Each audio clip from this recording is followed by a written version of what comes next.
لوگ حضرت مولانا الیاس رحمۃ اللہ علیہ کی قربانیوں کو یاد کرتے ہیں اور بلا شبہ یاد کرنا چاہیے، لیکن میں اکثر کہا کرتا ہوں کہ عورتوں کا جسم جس طرح پردے میں رہتا ہے اسی طرح ہماری خواتین اسلام کی قربانیاں بھی اکثر پردے میں رہتی ہیں۔ یاد کرو وہ دن جب حضرت مولانا الیاس رحمۃ اللہ علیہ نے اپنی جائیداد، باغ، کھیت سب بھول کر چھوڑ کر دن رات دین کی محنت میں لگ گئے۔ ان کے لوگوں نے ان سے بہت کہا کہ آپ کے پاس بڑی جائیداد ہے، باغات ہیں، لوگوں نے قبضہ کر لیا ہے، تھوڑی توجہ کر دیجئے۔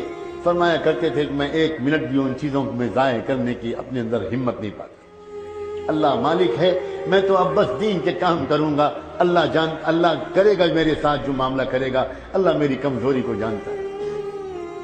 پھر آنے لگے امتحان، پھر وہ وقت آیا کہ رمضان مبارک کے دن تھے، بنگلے والی مسجد میں مہمان تھے، دسترخوان سحری کے وقت میں بچھایا گیا، لیکن دسترخوان پر جانتے ہو کیا رکھا گیا؟ کھانے پینے کے لیے کوئی چیز نہیں تھی۔ وہیں پر ایک پیڑ لگا ہوا تھا جس میں گولر کا پھل نکلتا تھا۔ گولر کا پھل کوئی انسان نہیں کھا سکتا، یہ صرف بکرے کھاتے ہیں۔ اس گولر کو توڑ کر لگ دیا گیا دسترخوان پر، اور سحری میں حضرت مولانا الیاس رحمۃ اللہ علیہ نے اور ان کے مہمانوں نے گولر کھا کر پانی پی لیا اور دن بھر روزہ رکھا، انتظار میں رہے شاید افطار کے وقت میں کچھ کھانے کو مل جائے، ایک پیالی چائے ہی مل جائے، کچھ تو ملے گا، مگر پھر دسترخوان افطار میں بچھا اور پھر گولر اور پانی کے سوا کچھ نہیں۔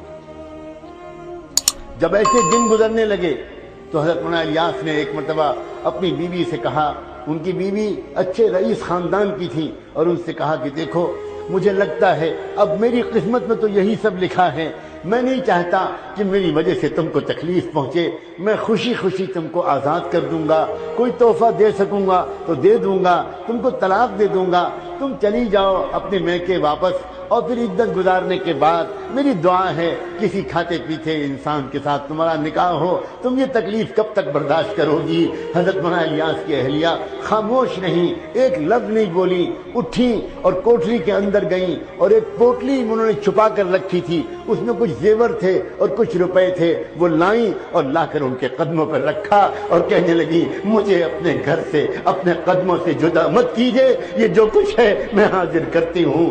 سلام ہو اس اللہ کی بندی پر، سلام ہو اس کے عزم و قربانی پر، کیا پتا اس قربانی کو قبول کر کے اللہ نے پورے دعوت والے کام کو قبول کیا۔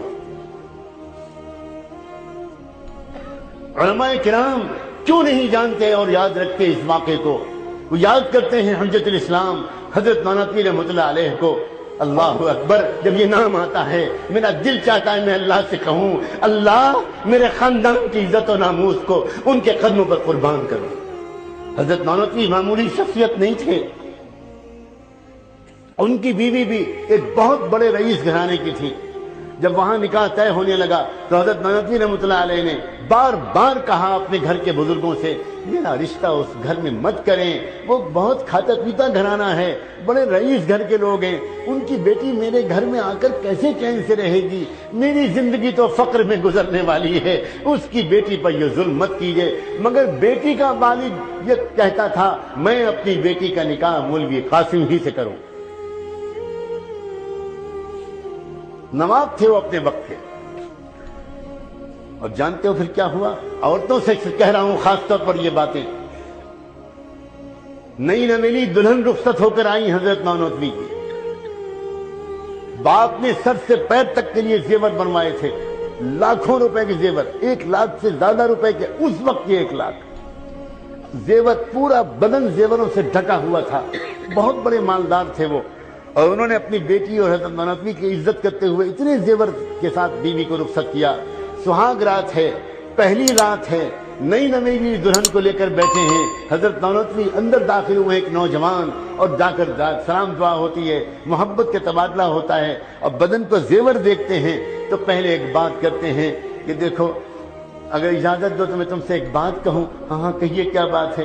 دیکھو تم تو جانتی ہو، شاید تم نے سنا ہو کہ میں تو آج کل بلقان اور ترکی کے مجاہدین کے لیے گھر گھر جا کر اپنا دامن پھیلا کر چندہ مانگ رہا ہوں۔ وہاں لوگ تڑپ رہے ہیں، ان کا علاج نہیں ہو پا رہا، ترکستان کے لیے، بلقان کے لیے میں وہاں کے لیے چندہ کر رہا ہوں۔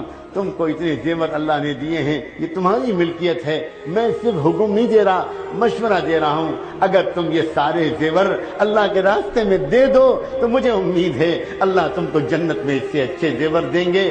کیا دلہن تھی وہ کہ اس نے 1 منٹ تردد کے بغیر ایک ایک زیور اتارنا شروع کیا اور زیور اتار کر حضرت نانوتوی کے قدموں میں رکھ دیا۔ آپ کا احسان ہوگا، اس کو اللہ کے راستے میں خرچ کروا دیجیے۔